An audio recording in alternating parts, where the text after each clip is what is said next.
Hola a todos, soy Naomi y estoy emocionada de presentarles mi casa, que es su casa, la librería Casa Norberto. Quiero darles la bienvenida a este acogedor espacio literario. Aquí tenemos una amplia variedad de libros para todos los gustos, desde las novedades hasta los clásicos. Estamos seguros de que encontrarás algo que te cautivará. Y eso no es todo, también tenemos artículos espectaculares como marcadores de libros, variedad de tazas, cubiertas para libros y hasta fabulosos cuadros. Además, si tienes niños pequeños, tenemos libros interactivos diseñados especialmente para ellos. Aprenderán y disfrutarán al mismo tiempo. Y si necesitas un momento para relajarte, no dudes en visitar nuestro acogedor café. Nuestros postres y chocolates son deliciosos. Y no quiero que te pierdas las emocionantes presentaciones de libros y actividades que tenemos todas las semanas. Para estar al tanto, síguenos en nuestras redes sociales en Facebook e Instagram. Así es que ya lo sabes, ven a Casa Norberto en el tercer nivel de Plaza Las Américas, donde los libros y la diversión se encuentran. Te esperamos con los brazos abiertos.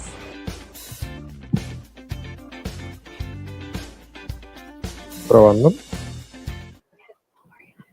Buenas noches y bienvenidos a Casa Norberto. Hoy tendremos la presentación del libro The Pain We Carry, por su autora Natalie Gutiérrez. La acompaña Angelina Villapiano, quien estará a cargo de los comentarios del libro. Los invitamos a que nos sigan en las redes sociales como Casa Norberto para que conozcan las actividades culturales que ofrecemos semanalmente. Le pediremos por favor poner los celulares en modo silencio o vibración para así evitar interrupciones. Gracias por su atención.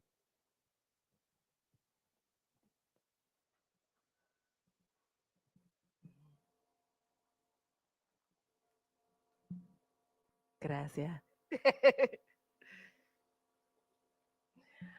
Bienvenido. 1, 2, 3. Ok. Bienvenidos a todos, a todes, a todas. Esta presentación va a ser en inglés y el Spanglish, ¿verdad? Porque yo, como mucha gente en la diáspora, nos creemos en un tiempo donde, ¿cómo se dice? En un tiempo que era más aceptable hablar en inglés. Y en esos tiempos, porque yo me crié en los 1980s, yo escuché mucho de, don't speak Spanish, we're in America. Y en Nueva York, we had to assimilate. So a lot of the impacts, this is what we're going to be talking about today, a lot of the impact of racismo, of el colonialismo. It has impacts. And one of the ways it has impacts is through the loss of language, even though Spanish language is also part of the colonizing language as well. There is a part of me, even as I say that has a lot of grief around. Yo puedo comunicarme y me puedo defenderme, ¿verdad? Pero que no lo hablo perfecto.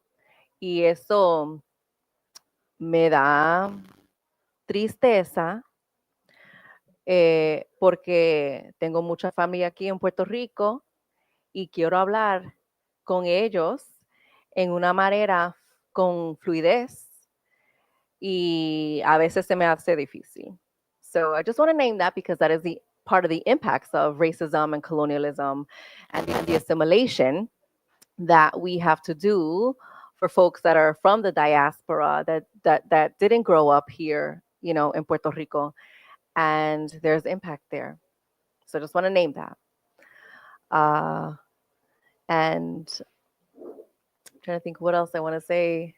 I'm just happy and I'm honored to be here, and I'm honored to be in conversation with Angelina Villapiano, who's just an amazing person who does a lot of, and Angelina, you'll introduce yourself, who does a lot of work with amplifying stuff, issues that are happening aquí en Puerto Rico in our community, and does it in a way where she brings light and humor to real issues that are happening on the island. So thank you for being here with me.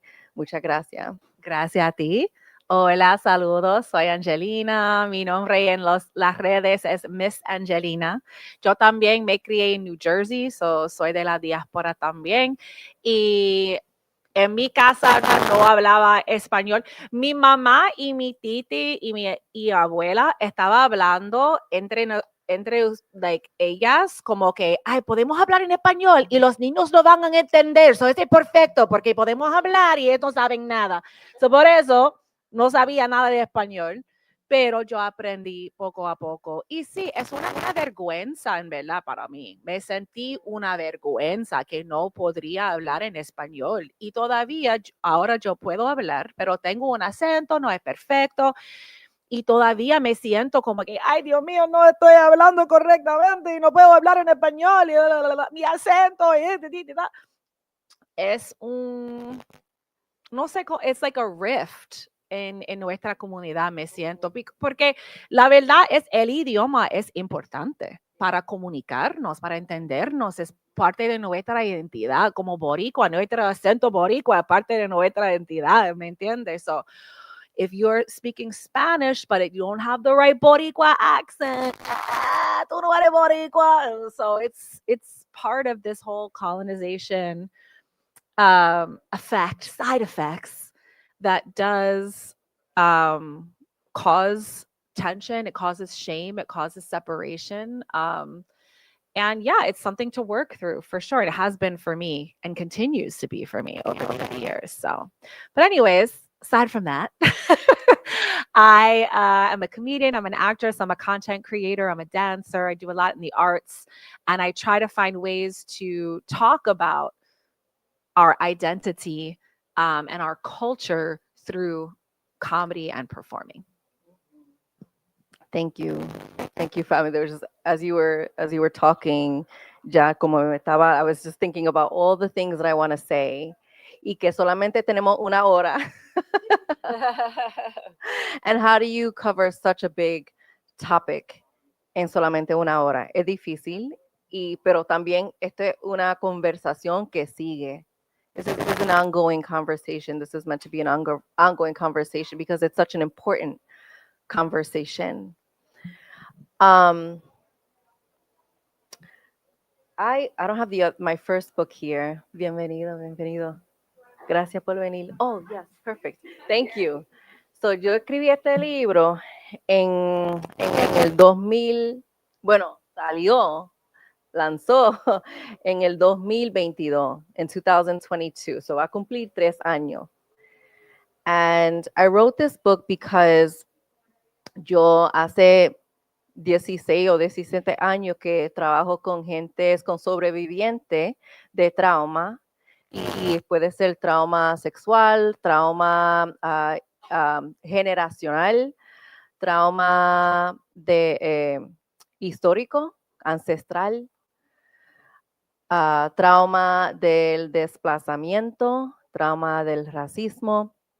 And como terapeuta de trauma, yo vi que cuando estamos hablando mucho de la tema de trauma, especially como attachment trauma, que es como trauma de apegamiento, that we only talk about trauma or attachment trauma from the lens of mis padres no hicieron esto, me abandonaron, or they neglected me, but we don't really understand like the full picture of the why, right? Y lo que yo vi trabajando en mental health, in community mental health, was people would come to the clinics and people would say, oh, esta persona tiene ansiedad, o esta persona tiene depresión, o esta persona tiene schizophrenia, o tiene bipolar, and le dieron como mucho de estos diagnosis, without really fully understanding the whole picture, right? Why were they anxious? Why were they anxious? Is it because they were about to lose their home? Is it because they didn't have enough money to pay their rent and they needed to put food on their table, on their family's table? Is it because they is it because anxiety not only existed within them but was something that was generational, that was something that was experienced throughout the family, throughout the lineages, right? So is this do you hear me? Okay. Like, I don't hear myself. Um, is this anxiety? Is this depression? Is it just ours? Or does it come from people that came long before us? Right. And I would see, especially with complex post traumatic stress, people understood complex post traumatic stress just as um, attachment trauma. But our families didn't just wake up, our parents or caregivers didn't just wake up and decide, I want to be bad parents, right? Usually it doesn't start off that way. I don't know every parent in the world, but usually it doesn't start off that way. And we find out a lot of the time that the los cargo that our parents carry comes from both systemic stuff, right? The systemic, the societal issues, but also stem from the ancestral trauma, the historical trauma that exist in our bones, that exist as blood memory, as cellular memory in our bones. And there's scientific studies that show that survivors, that our ancestors that have experienced historical trauma through genocide, through famine, through colonization, through enslavement, through just the traumas that our ancestors have experienced, that continues to manifest within us. We carry that. We carry that even in ways that we don't know, even in ways that we don't know, right? And so um, I wanted to broaden the definition, the understanding of complex trauma. I wanted us to stop having the conversations of just like, oh, it was because my parents weren't there for me, but the why. Why weren't your parents there for you? Oh, because their parents struggled too, and maybe their parents, their grandparents, their great grandparents also struggled. This is a generational piece. Can we find out the roots to that? Can we go back? Because I feel like when we know our stories and know the stories before our stories, there's space there for more compassion for ourselves and also for the people that have come before us. So that is essentially why I wrote this book, because I wanted us therapists, but also as survivors of complex trauma, to understand that these things that we carry, a lot of it, most of it, all of it, doesn't really have anything to do with like who we are, but what has been done to us, how the systems in which we exist in and how that impacts us, and also what we're carrying that is ancestral.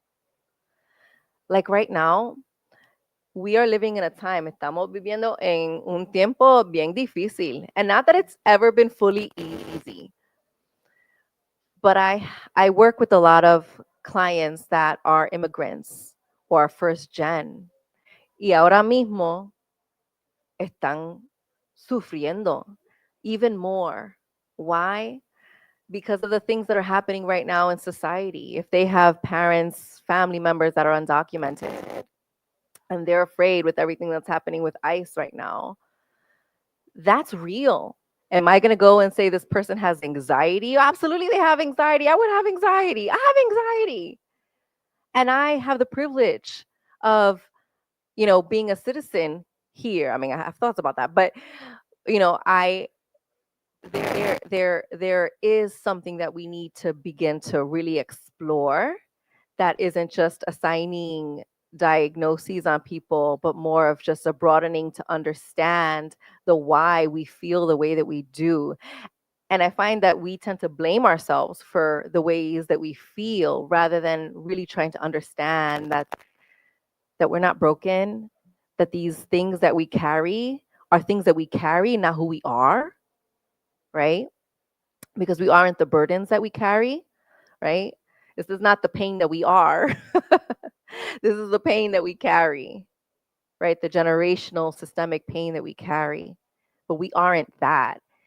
And so the second book that came out this month, bueno, estamos en septiembre, entonces agosto, que lanzó en agosto, this book is talking about, it's inviting us to really reconnect with our sense of self, like who we are beneath and beyond the burdens that we carry.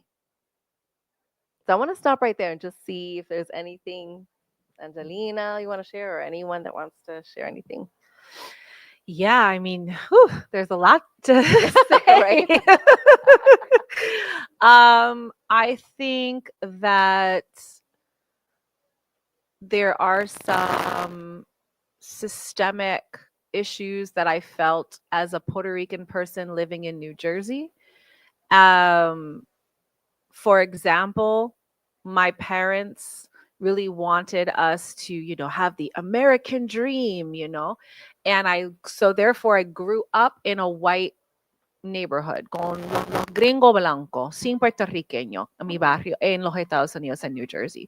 So siempre me sentí como que yo no soy diferente, no sé por qué, pero yo parece poquito diferente, me suena diferente, la comida que yo como es diferente, todo poquito diferente de mis amigas, de la otra persona en mi barrio, whatever. And I remember mi abuela siempre como que, y yo con una curiosidad, como que, ¿cómo es Puerto Rico? No sé mucho de Puerto Rico, estoy en New Jersey con esa gente que son gringos y yo quiero saber más de Puerto Rico, de tu familia, qué pasó.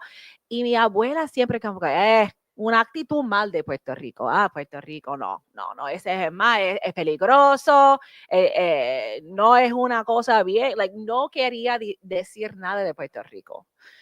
Y it was only many years later that I discovered it was because her father was murdered in Puerto Rico. Wow. Yeah, she never told anybody. She didn't. Wow. I was the first person in the family she told. Mm-hmm. She told my mom, mi mamá, mi titi, mi tíos, todo. Su abuelo murió en un huracán en Puerto Rico. Eso fue la historia. Pero en realidad, he was murdered in Puerto Rico. Wow.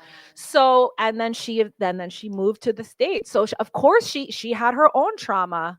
To her, she was a child when that happened. Yeah. So she thought, I live in this dangerous, crazy place and I'm getting out of here and I'm not going back. That's a crazy place over there. And of course she thought that she was a child, So anyway, tying into how that affects the generations, she had her childhood trauma from realities of being a poor little girl in Puerto Rico. That translated into her life, which then she raised her kids like, I know, somos en los Estados Unidos, somos gringos, más o menos.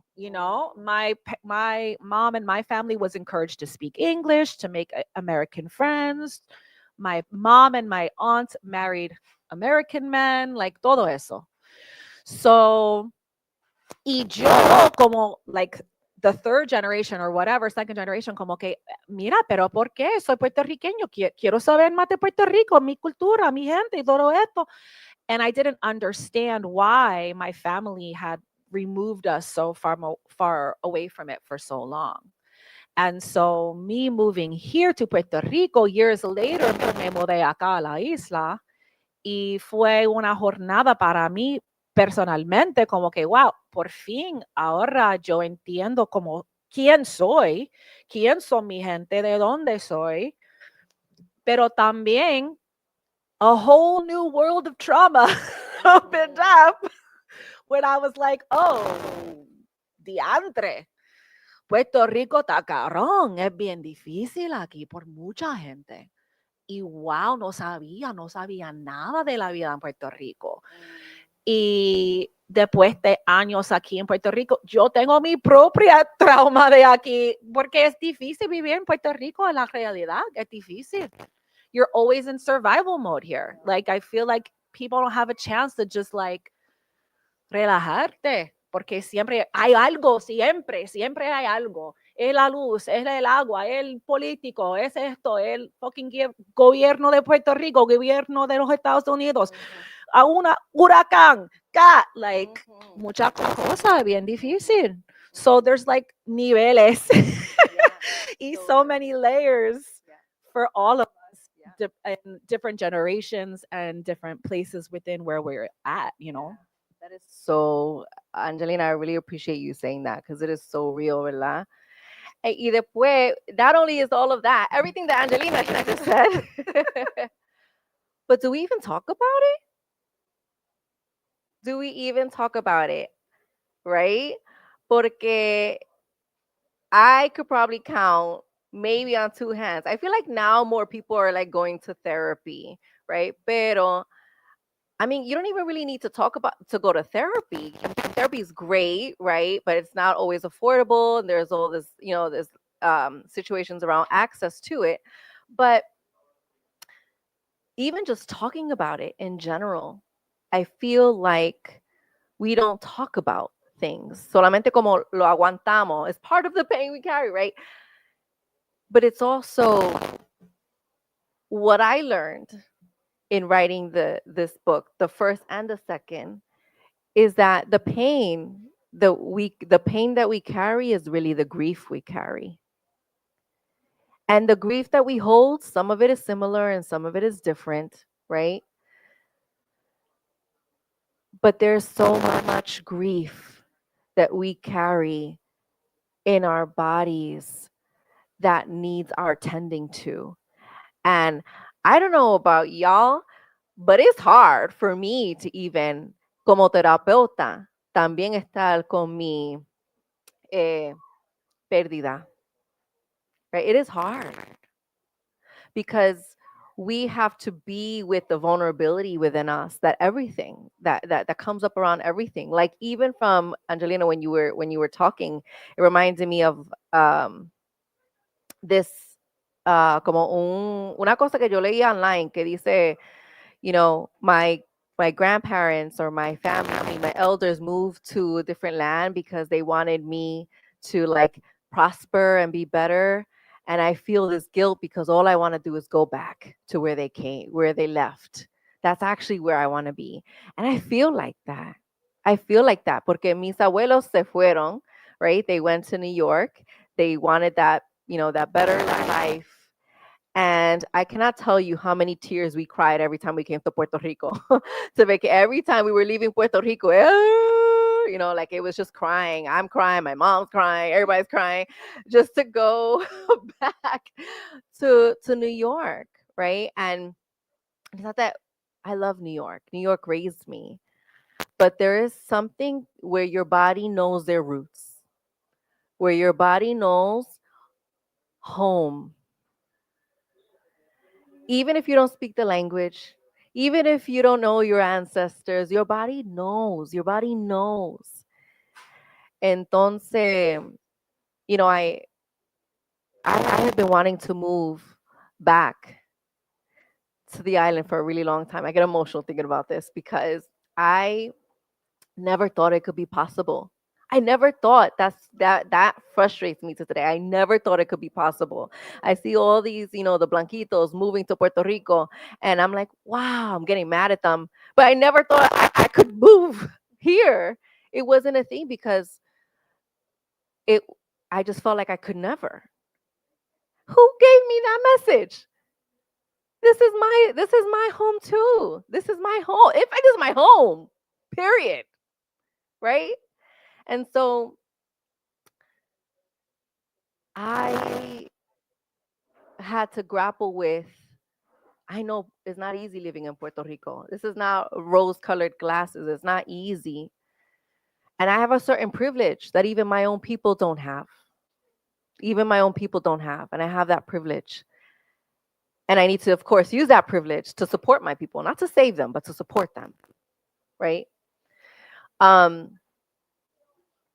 I had to really like I have my kids. I have two babies. They're not babies. They're 10 and 8, but they're babies. They're my babies. And I had to decide I wanted to give them what I didn't get. And I got a lot because my mom always came and brought me to Puerto Rico. So I feel connected to Puerto Rico very much. But I also knew that there are certain things that I just don't know. That certain people, that when you're born and raised here, that you have that I will never have. And that is such a gift that I feel I've lost. And so writing this book and it being birthed here on the homeland is so meaningful to me because this feels like a reclamation. It feels like a homecoming. It feels like a reclamation of like, I'm here. We are here. And I want to do my part to help my people. I want to do my part. It's always been, my work feels like soul work for communities of color, for communities that have been marginalized, and that includes my people aquí en Puerto Rico and all over the world. But it isn't easy because there is so much. When we think about the impact, ¿verdad? Los impactos del colonialismo, de todos los cultural isms, we are grappling with that in so many ways.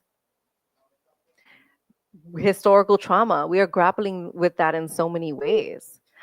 What I was mentioning to you before about, how many of us are comfortable with going to therapy. I'm curious if you raise your hand, how many of you are comfortable with going to therapy? Therapists, hands down. Como más o menos, a little bit, right? A little bit, yeah. But even therapists, it's difficult for us too, right? I know for me, it's hard to be vulnerable. And I, all day, every day, I'm like, let's be vulnerable, right? But then, of course, for me, I'm like, ooh, right? Because it's scary. Because it's scary to be vulnerable. Because some of the time, or a lot of the time for us, when we were vulnerable, maybe bad things happened. Or when we were in a vulnerable age, maybe bad things happened. So vulnerability, or maybe we were even teased when we were vulnerable, right? Or we were taken advantage of when we were vulnerable. So we learn a lot of negative things about vulnerability. But in actuality, vulnerability is what frees us in safe spaces. In safe spaces. I think even just being willing to talk about your feelings is not a thing in a lot of Latino homes. Right. Not in mine, that's for sure. We didn't talk about our feelings. You know what I mean? It was like yelling or like silence.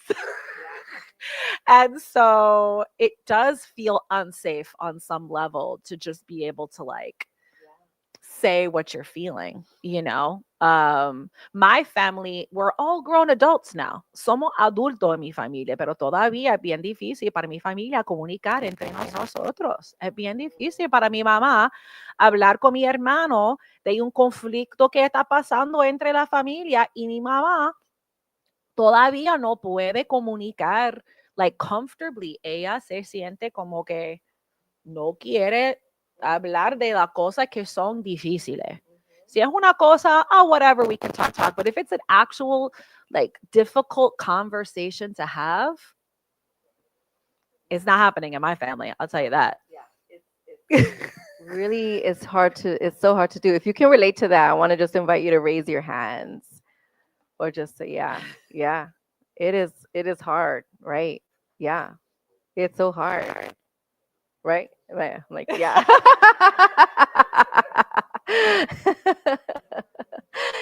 And I also think about what we have learned about being strong, right? We have to be strong, be strong. But what does that mean? When you have to be strong, when you have to push through something, right? Si estás enferma, si te sientes whatever it is, tenemos como ese mensaje internalizado, right? Internalized messages of being strong, especially I feel like not only in Boricua communities and Puerto Rican communities, but I think in Latinx communities, but I also feel like in general, the global majority communities of color, we have this message or these burdens of being strong, burdens of silence. No hablamos de nada, right? Like we don't go to therapy. Terapias son para los locos, right? Yo no soy loca, entonces yo no tengo que ir a terapia, porque yo no soy loca, right? There's this sense of therapy or just even talking about things being a not good thing. You don't air your dirty laundry to people, right? But then what happens to that stuff that we hold? Because that doesn't evaporate. We carry that in our bodies. And it comes out in a lot of autoimmune issues. It comes out in disease. There's a lot of cancer in our communities. And I really wonder how much stress has to do with it. And of course, the chemicals in our food that we eat and all this, so much more, right? But how much of it is also because of what we are carrying in our bodies that we have not given space or a voice to, right? Because we are so feeling like we need to be strong. We need to be strong. We need to be strong.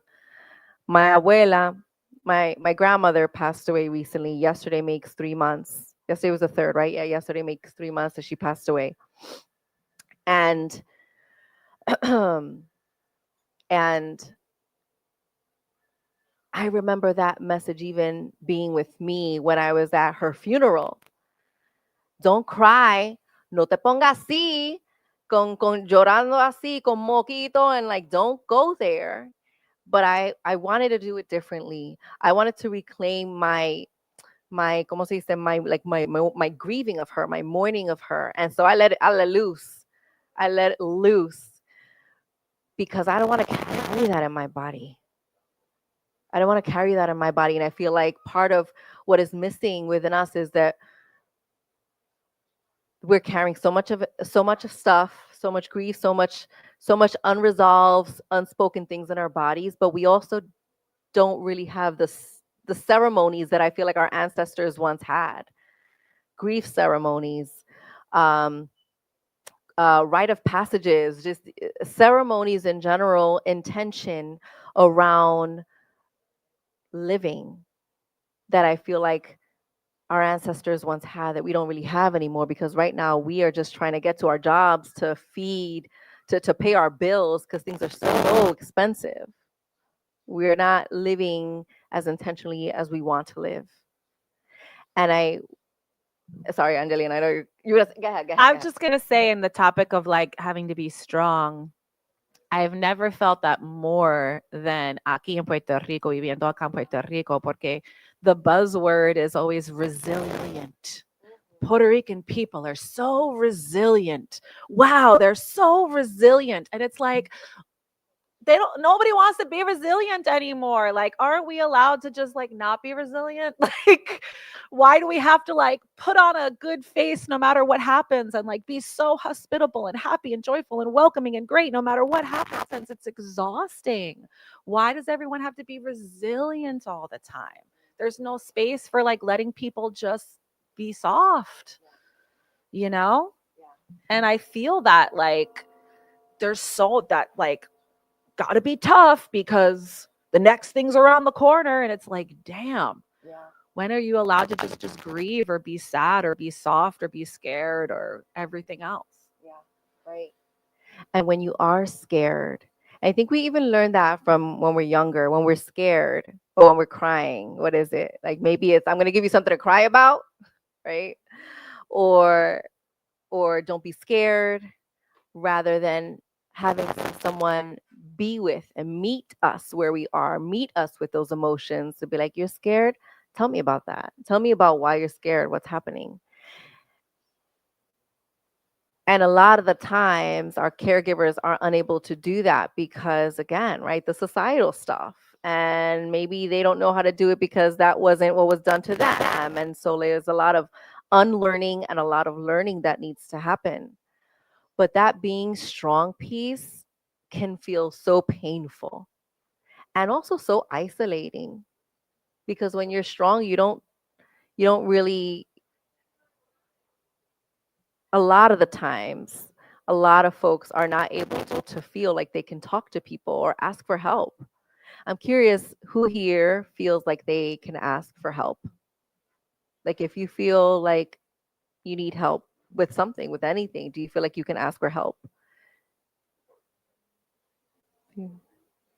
Más o menos, a little bit. Yeah. And sometimes, and it maybe depends on who, right? But there's something about like that I think we have been conditioned to feel like I did it, right? Or I did it by myself, or I don't need anybody I could do it myself, right? That really complicates things for us too. And again, because that being strong can really get in our way. In the same way that this burden of silence can also get in our way when we're not having these conversations with one another. It's important for me to say we can't always have these conversations everywhere, because not everyone is safe enough to have conversations with, right? But where can we have conversations where we are exploring when we're feeling anxious, when we're feeling scared, when we're feeling like, damn, like, I don't know, when we're feeling like we want to hurt ourselves? Because I think that's even a taboo topic when we're thinking about whether it's something that we are planning to do, or whether it's just a thought when we're thinking about like, I ya me quiero morir, or like, I don't want to be here, or I want to, however it comes up for you. Can we talk about it? Can we have these really vulnerable conversations? And I think that is part of the reason why I wrote these books, because I really want us to have more of these conversations. And I also really want us to begin to like excavate the burdens that we carry, so we could see who we are, like who we really are. I have a friend who is ay, Dios mío, a chaplain. June Park, he's a chaplain. He wrote a book, As Long as You Need Permission to Grieve. And one of the things that he said, his whole career is supporting people on their deathbed when they're dying. And he said the number one thing that people share is that they wish that they would have spoken up and said what they really wanted to say and be who they really are. And that made me really sad, because so many of us make it to the end of our life, whether that's in our, in elder ages, or if it's a premature death, that we can die without really knowing who we are, and instead knowing ourselves to be the burdened version of ourselves. The ones that are carrying the trauma that haven't healed, the ones who are carrying maybe perfectionism, and believe themselves to be, perfectionists, who haven't sought healing, who hasn't really like been able to just see themselves because they've been afraid to be vulnerable, who hasn't opened themselves up to love and receiving care and tenderness from other people. That worries me for us, because I want our healing. We deserve to heal, and I think a lot of us believe that we don't deserve this healing. So I want to just check in. I don't know where we are on time, and I know they said we have 15 minutes. Okay, good. So I just want to see how that lands, and if there's anything that anyone is wanting to share about that.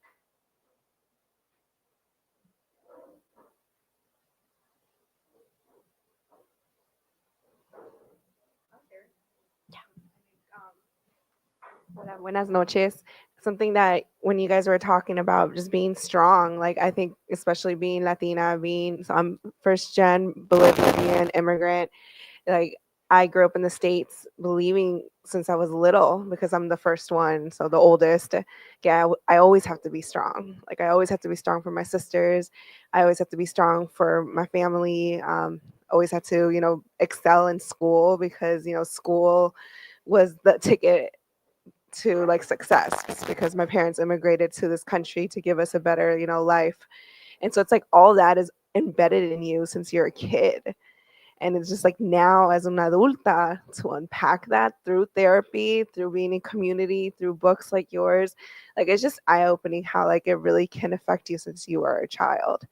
And even now, like I still like there's a lot of things that I have like blocked off my childhood, and it's just like now as an adult, like even grieving that, like that's like so wild. Like now that I'm like acknowledging it and thinking about it, but it's just crazy to think like all those components lead to that.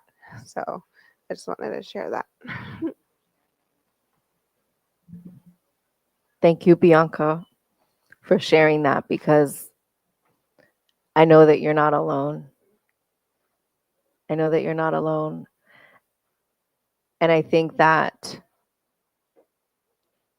there's so much pressure that society is put on us, right? As people of color, as Latinas, as part of people, the global majority, there's so much pressure on having to achieve, right? And even when you think about that, what is success? What is success? Is it having all of the money and all of the houses and all of the degrees? What is success? And whose metrics are we using to measure success? Whose definition of success are we using, right? We are using, I want to say, I'll speak for myself. I have used the colonial metrics of success rather than my own. Why can't success be healing yourself? Why can't success be reclaiming your sense of self and identity and doing something that you love? Why can't success being like, I'm going to learn a different language? Why does it have to be, I made $100,000 this year, or I got my bachelor's degree, master's degree, I wrote 20 books, right? Wow. Who said that that is success? And then what does that say about our self-worth when we don't achieve those things? And that goes into this understanding of meritocracy, right? Like this belief that if you didn't make it, it's because you didn't work hard. Y nosotros sabemos que hay mucha gente en like worldwide que trabajan duro and harder than me, harder than so many of us, and don't ever get to see success. And that has nothing to do with how hard they work. Like, that has everything to do with the systems in which they exist in. Right? So I appreciate Bianca, you sharing that. I appreciate you sharing that because I know that you're not alone. I was just resonating so much with what you're saying. Because I also, and I do this to my kids, and I want to be real with you, right? Because I wrote these books, and every time I write a book, it opens up another like thing within me of oh, this is more shadow work for me to do, more healing work for me to do, because God, the universe is not done with me yet. I am still work in progress, right? But even I have had this feeling of like, I'm behind. I have my master's. I'm like, but I should have had a doctorate already. Oh my God, what am I waiting for? I have to do this. I have to learn this. I have to I have to get all the things, do all the things. And I notice that I have 2 kids, and I notice that with them, I'm like, I have this fear of like them being behind. But being behind who? Who's again, right? Like who am I trying to keep up with?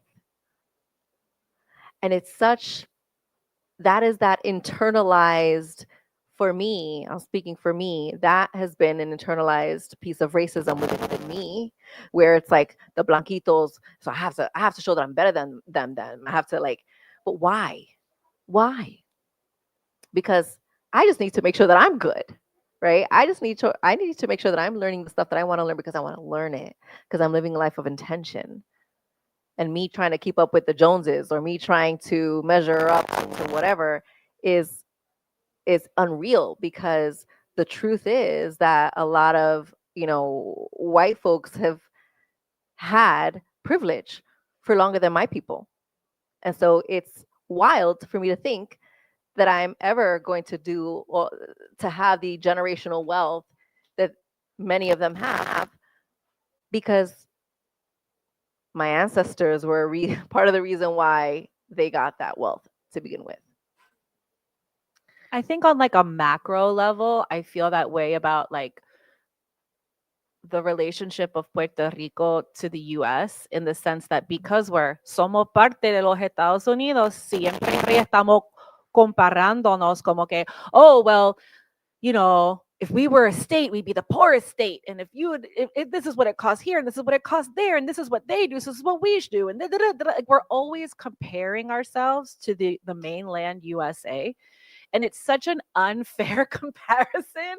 We're a tiny little Caribbean island with only so many resources and a really like rough history of being like of genocide and slavery and like just constantly being diminished.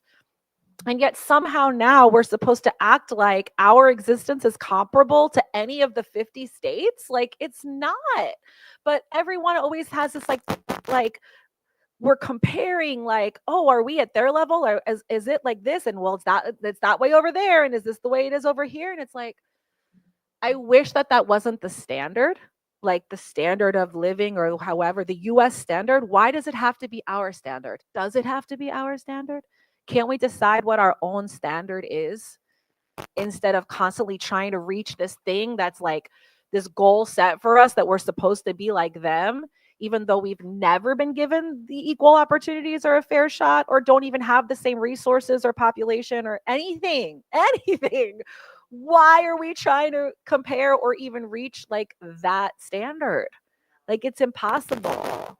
And then it just gives us like inferiority complex all the time of like, oh, well, we don't have our shit together. And it's like, well, according to who? Like, who cares? I don't even want to be like them. Like, why are we trying? Entiende? Like, no, we have our own thing, And it's just like, again, an effect of colonization, which trickles to like the personal person, but also like the societal issue of like always being compared to our own colonizer in a way is just like, what are we doing? Why is that the standard? And I really appreciate you saying that, because I'm here and I'm sharing about the healing, the internal healing, but the micro and the macro are very much connected, right? As within, so without. They're both very much connected. And so if I'm feeling like this too, right, that's happening on a more global kind of societal level, as you're sharing. Oh, if you want to get a good education, you have to go to a university in the States. Yeah. The best and the brightest have to go over there to get an education. And it's like, okay, but like, for what? I don't know. That's how I feel. I appreciate you saying that, because I think that is real. And as you're saying that, it's just a reminder for me, right, that we too have internalized racism. We've internalized racism. And I know that it looks different in the States than it does here, but it still is here. Because what I keep thinking about is, what is so bad about Puerto Rico to us? Like even my grandma, right, struggled with coming back to Puerto Rico. And it's like, Grandma, what is so bad about Puerto Rico? What is so bad about you? Right? This Puerto Rico is beautiful. We are amazing, amazing people. And I think that many of us have internalized this racism within ourselves.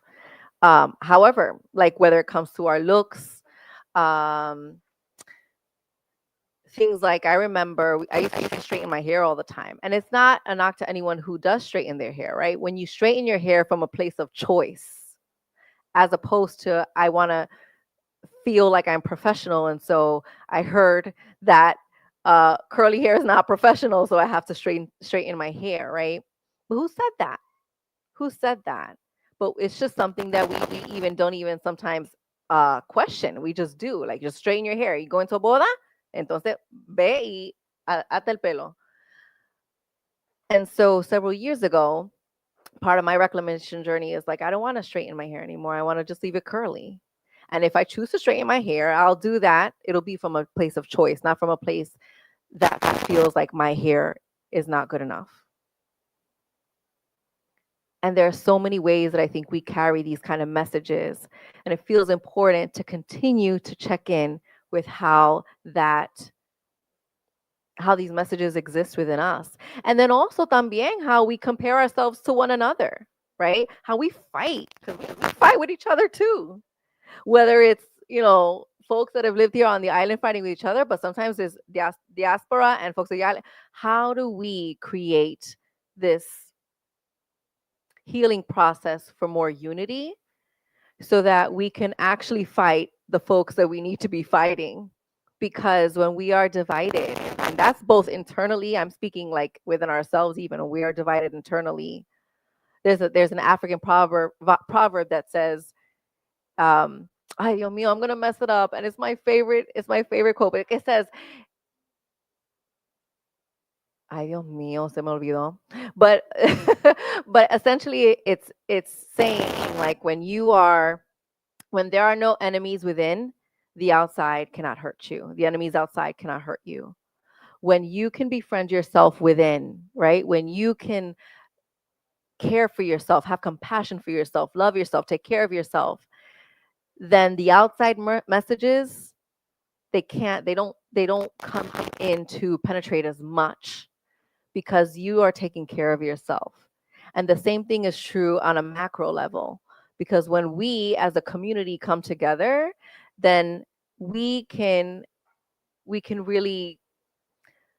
push back we can push back on oppressive systems. We can push back on colonial metrics, on colonial messages, but we have to be willing to do the work, to heal within, to heal our communities, to have more of these conversations. I know we're on time. I keep getting the 5, the 4, the 3. I want to invite, does anyone have anything that they want to share, ask before we close?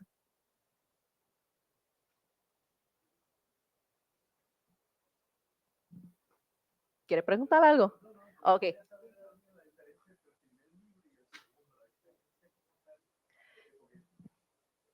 Este libro tiene más actividades. Es como un workbook. Los dos tienen actividades, pero que este libro tiene como, porque es un workbook, tiene mucho más, voy a hacer mucho más actividades. Pero es como un deepening. Como el primer libro, you read it and it has some exercises and it'll give like como more of a synopsis, como un análisis. And then this one is like deepening the work from the first one. But you could still read this one not having read this one, porque a veces la gente me pregunta, do you have to have read the first one to read the second? And you don't. You could read this one by itself.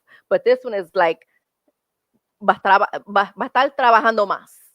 Aquí va a estar leyendo más, aquí va a estar con bolígrafo trabajando más. Quizá llorando más también.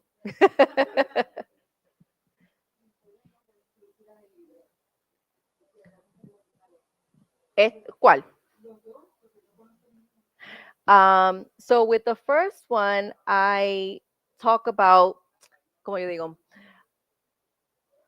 I learned from my clients in treating trauma, even treating is the wrong word because I feel like we are healing trauma, and I'm not the one that, yo no soy la persona que va, tú te sanaste, right? Like it's the person going through the journey. Sí, como la guía, quizá, right?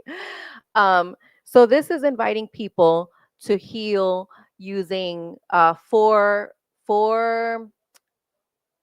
I'll say, to pay attention to four things: healing their body, ¿verdad? Sanando el cuerpo, sanando la mente, sanando el espíritu, y también either deepening or connecting with ancestors and family and spirit work. And then the fourth one is how to live life more intentionally, and also building community, because we cannot heal by ourselves. We heal with one another. Sí. Como práctico o práctica. With the first one, when it comes to como sanando, sanando con los ancestros, it's inviting you to connect with your ancestors again. And that could be ancestors known and unknown, but just your ancestral practices. O puede ser, it could be something as simple as lighting a candle, or it could be something simple as learning a chant in, if you are Puerto Riqueña, in the Taino language, or whatever language that you want.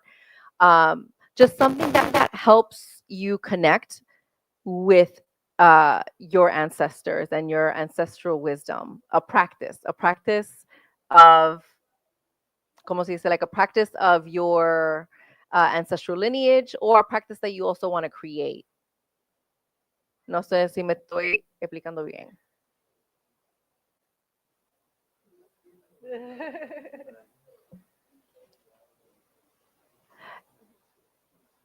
And it's hard to explain it because it's for people who either are beginning to do ancestral work, like people that maybe have never done ancestral work before, like ancestral healing work, but it doesn't have to be, porque hay gente que tienen su altar y, bregan con los ancestros en esa manera, but it could also be something simple as like lighting a candle for your elders that maybe have passed away and are in the spirit world, right? And maintaining connection with them in that way. So es algo, no es como que tienes que hacerlo en esta manera así. Es como una invitación for you to find out what works for you to connect with your ancestors or your elders that are in the spirit world. No sé si me expliqué mejor ahora. Todavía. Okay. ¿El qué? Perdón. Any ancestor puede ser, una persona en su lineaje, puede ser la naturaleza. No, puede ser el abuelo de los ancestors, puede ser bisabuelo, puede ser tía. Sí, puede.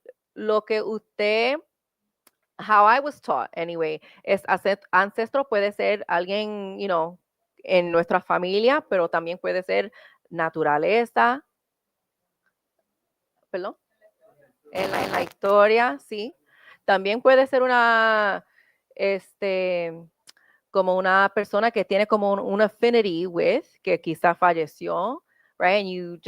And that feels like an ancestor to you.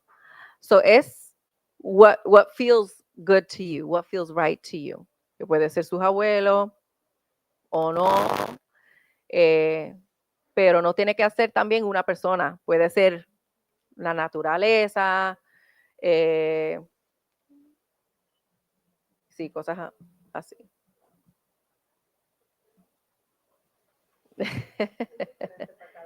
Ajá, es diferente.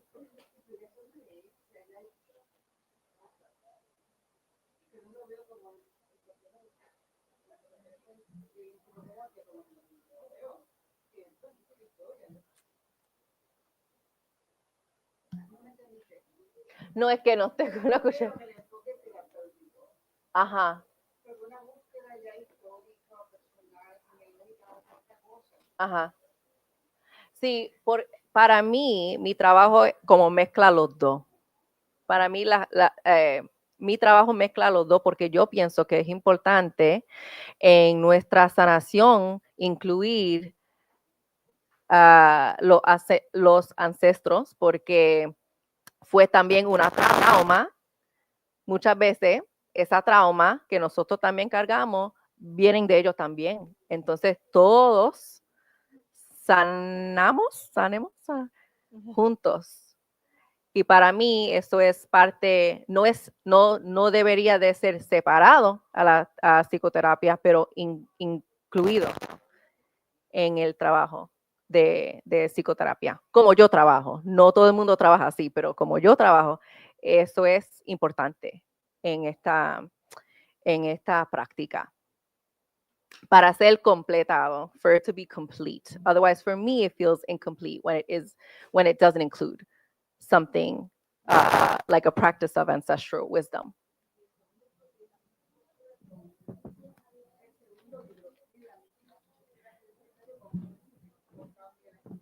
No, él mismo. Entonces, con esos 4, voy a decir, como steps, no son steps, pero enfoque, sí, en esos 4 temas del cuerpo, cuerpo, mente, ancestor wisdom y también intención. Intención y comunidad. Y también quería decir, porque a veces la gente, más con este libro, Yo tengo que salir. Ay, Mira, gracias, muchas Angelina. gracias a Ella- todos, todes. Thank Gracias. you so much. Thank you so much for being here. I know, ella tiene que arrancar. La última cosa que yo iba a decir es que con este libro, a veces la gente no tiene que empezar este libro on page 1. Que a veces la gente dice, mira, yo voy a empezar con el chapter que habla del grief y ellos pueden empezar ahí.